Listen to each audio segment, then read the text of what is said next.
Alex Jones has decided to flee his own Sandy Hook related trial in a private jet to boycott the trial. Now, this is a trial to determine what he needs to pay the victims of Sandy Hook, the Sandy Hook massacre, because of the fact that he defamed them. He needs to pay compensatory and punitive damages to these families who he, again, defamed. And it hasn't been going so well for him. When he testifies, not a good look. When the parents that he defamed testify, also not a good look for Alex Jones. So he decided, I'm gonna run away from it. And by nature of me running away, the case is obviously gonna go away, right? Except it's not. So he learned about this through New York Times reporter Elizabeth Williamson, who tweeted, "Good morning from Waterbury, Connecticut, for the Alex Jones Sandy Hook damages trial. Rain and at least one big story today. Defendant packed up his entourage and fled on a private jet." Wow, interesting. Private jet for a dude who wanted to file for bankruptcy. Anyway, I'll continue. So not looking likely he'll testify or yell on the courthouse steps today, which we couldn't cover anyway. Pattis, Jones's lawyer, wants to instruct the jury that Jones is chosen to boycott the trial because, in essence, he can't say what he wants because it's against the rules. Judge not having any of that, rightly saying she can't address his thought process. Now look, if I were Alex Jones and I were also a massive piece of garbage, I probably wouldn't enjoy sitting there listening to all the testimony. I wouldn't enjoy being cross-examined by the plaintiff's attorney. It would suck, it really would. But most people don't go out of their way to make money and earn profits through defaming victims who had lost their little children in a mass shooting. Only sociopaths are into that. So the sociopath had a difficult time handling what was transpiring during a trial where he absolutely deserves everything that's been happening to him. And there was some testimony that I think is worth sharing with you just recently, featuring Mark Barden. Mark Barden lost his little boy, Daniel, in the Sandy Hook shooting. And he testified about the kinds of threats he and his family received as a result of Alex Jones defaming them and saying that they're crisis actors, that the Sandy Hook shooting wasn't real, that it was a false flag.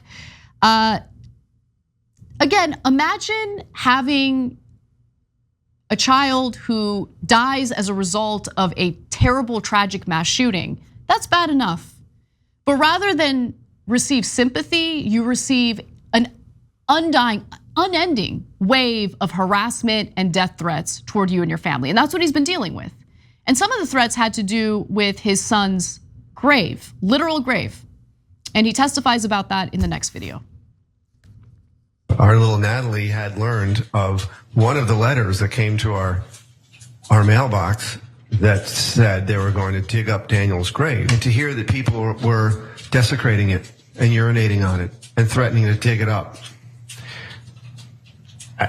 I don't know how to articulate to you what that feels like, but that's where we are. Imagine urinating on a 7-year-old's grave because a piece of garbage you listen to has somehow convinced you that a mass shooting was fake. It was a phony hoax. I can't imagine having that kind of mind, that kind of brain that justifies doing that to anyone's grave. But think about it, 7-year-old boy slaughtered in a mass shooting, and they think it's a good idea to do this? They were threatening to dig up his grave? Alex Jones is one of the worst people in this country. Just no remorse for what he did, no shame whatsoever, has decided to use the trial, not anymore because he's now boycotting it. Use the trial to promote his show and the nonsense supplements that he had been slanging on his show, Instahard, whatever it is. No shame.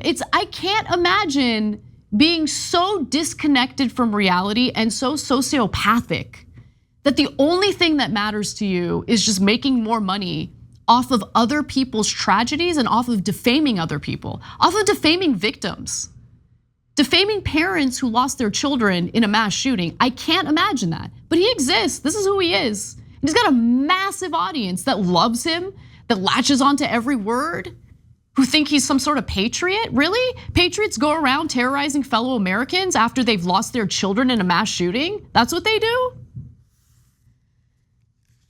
After Daniel's death, Mark Barden posted a video online of himself and his 3 kids playing What a Wonderful World. They actually performed that for their grandfather. Daniel was on the drums and kept really good time, he testified. The video was soon flooded with comments threatening the family and calling them actors. In fact, they got into that during the trial. I want to give you a few examples. Let's watch. My only question is, who do you serve, Barden family? God sees all. Sure, I'm scared for our country, but I'm even more worried about the souls of the corrupt. Do yourself a favor and confess your misdeeds. LOL. This is so fake. They don't even remember what year their son died in. You couldn't possibly support a family on that guitar playing, dude. The whole thing is as phony as a $3 bill. Such a coincidence that so many of these parents are wannabe musicians and wannabe actors. Quote, our kids died, so please give us all money. LOL. You have a nice comment here. And then right under it, 2 years ago. What a sick charade. Did I read that correctly? Yes. This is what they do. This is what they do. That's why I don't post anything about my family on social media anymore. Because they swarm in and say disgusting, abusive things about your family members, about your personal life, even if it's a sweet, wholesome video, as was the case here with Barden's family, with his children performing a song for their grandfather on his birthday. I again have a difficult time understanding valuing money that much that you knowingly engage in causing pain and suffering toward people who are already struggling with the loss of their dead children.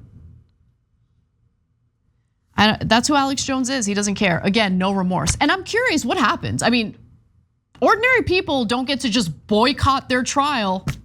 Oh, this is an inconvenience. I'm uncomfortable. I'm gonna boycott it. He should just be in jail at this point. Honestly, this guy does not give a damn about the law. He doesn't care about the path of destruction he has left behind and continues to move forward with. This is just who he is. And I wanna know, like, how far can he go? Really, can anyone just hop onto a private jet and decide, I'm gonna boycott my trial? Give the judge the middle finger, call her all sorts of insane names. That's what he's been doing.